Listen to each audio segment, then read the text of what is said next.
This is Matias Bombal, and I'm delighted you've joined me for another entry here in the MAB archives. I certainly hope that you enjoy them.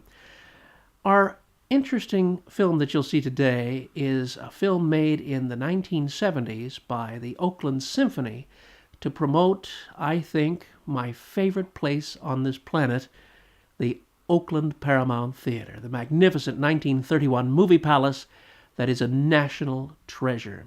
I went there often as a kid to see movies and to the Oakland Symphony, and was thrilled by Jack Bethards, the MC of the Paramount movie classics. I'd watch him and I would think to myself, I want to do what that guy does when I grow up. Well, it was the great thrill of my life to have been hired by the Paramount Theatre of the Arts, and I was there for 3 years as a docent. And I did get to do and fulfill my childhood dream of coming up out of the floor on the magnificent orchestra elevator of the Oakland Paramount into its 3,000 magnificent Art Moderne seats and host Dec-O Win, the wonderful spin-to-win game where you win valuable prizes from the comfort and luxury of your extra legroom Paramount Theatre chairs. Thanks, Jack Bethards, for that wonderful script, for that wonderful Dec-O Win created by you.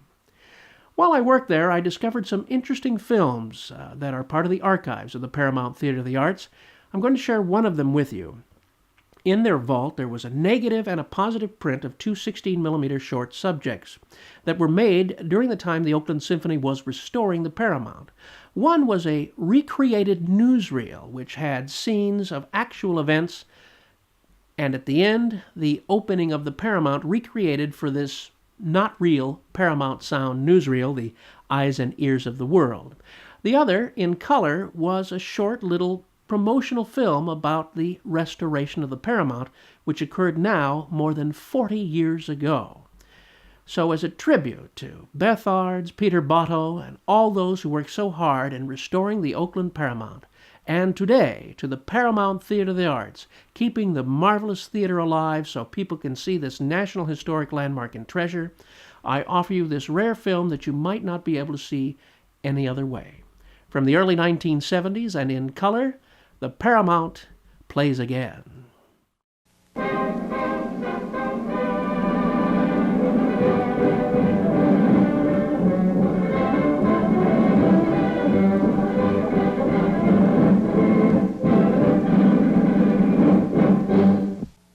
Oakland, California. The once proud Paramount Theatre, declared obsolete and in danger of sharing the sad fate of the Fox in San Francisco and the Roxy in New York, now has a new lease on life and a future that looks brighter than ever as the San Francisco Bay Area's newest and finest theater for the performing arts. In 1971, Oakland civic leaders, while studying the feasibility of a new performing arts hall, unearthed a treasure in the already existing Paramount. The theater was not only structurally sound and acoustically superb, but was an architectural masterpiece.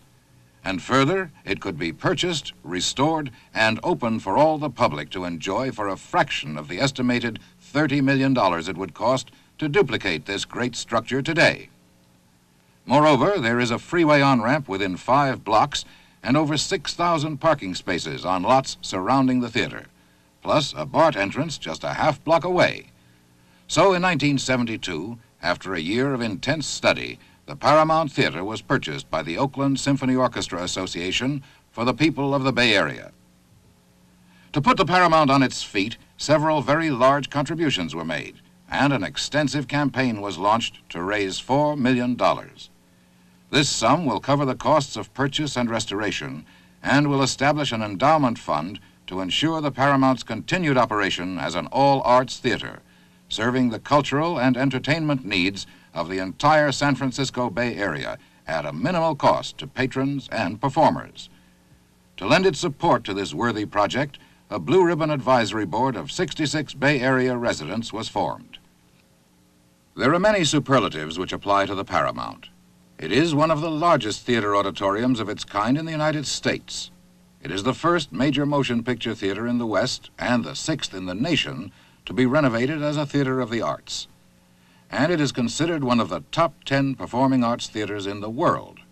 As such, the Paramount is ideally suited to attract talent from the entire spectrum of the performing arts. Major productions such as symphonies, musical comedies, operas, and ballets can easily be accommodated on the Paramount's full stage. And the orchestra pit can be raised to provide even more stage area. The theater's Wurlitzer organ is to be positioned on a separate elevator adjacent to the orchestra pit. The Paramount's fine acoustics and comfortable seating will make concerts by vocalists and instrumentalists a pleasure. Motion pictures, of course, can be interspersed with stage presentations for conventions, meetings, lectures. And the large public areas of the Paramount will provide an interesting and unusual location for art shows, trade shows, and receptions. 3,000 comfortable seats are positioned for extra legroom and perfect visibility anywhere in the house. Plus, for additional comfort, the theater is completely air-conditioned. But for one vital factor, the Oakland Paramount might have been virtually indistinguishable from countless other movie houses. That one factor was Timothy L. Pfluger, a famous and important architect and a major San Francisco personality. The fame of Timothy Pfluger is based not solely on theaters, but on Bay Area landmarks which continue to appeal decades after their construction. The Pacific Coast Stock Exchange, the Circus Room at the Fairmont Hotel, the Top of the Mark, the Union Square Garage, the San Francisco I Magnin, and many others. During a career spanning 3 decades, Pfluger worked in many styles. It is, however, the moderne with which he is most closely associated. In a great fair held at Paris in 1925, the world was first exposed to a style which had been developing quietly for 2 decades, art moderne. Ornament was still king, but its conventions were totally new. Abstract elements prevailed in place of the traditional ones. It is this very freedom which gives the Paramount Theatre of the Arts its spectacular and timeless appeal. The first modern theater of real consequence, the Hollywood Pantages, opened in 1930. The last, the Radio City Music Hall, in 1932. Unlike the geometric designs which dominated most of moderne, the soft forms of nature pervade the Paramount, from the floral pattern of the carpets and seat fabric to the portrayal of scenes from nature that abound. The restoration of the Paramount to its former splendor is an exacting responsibility, not only to art, but to history. And no effort was spared, no detail overlooked to preserve forever this monument to a magnificent era. Here then, with a dedicated pledge to preserve for generations to come this unique heritage of architecture and art, the Paramount Theatre of the Arts stands proudly once more. Good luck, Paramount.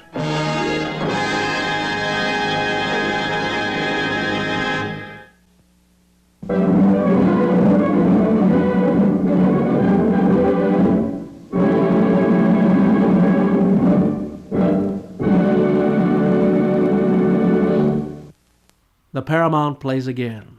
As an interesting footnote, the Paramount was built by Paramount Publics initially, but 3 months into construction, they went into receivership, and Fox West Coast took over the completion of the theater and operated it up until the time that it was sold to the Oakland Symphony. Their name had changed a couple of times. They eventually became National General Theaters when they sold it to the Oakland Paramount for the princely sum of $1.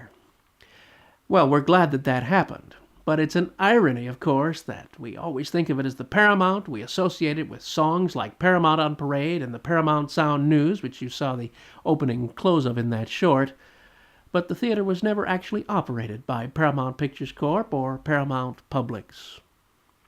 Thanks for watching, and I hope you'll enjoy another item you might find in the MAB archive. This is Matias Bombal bidding you a fond farewell.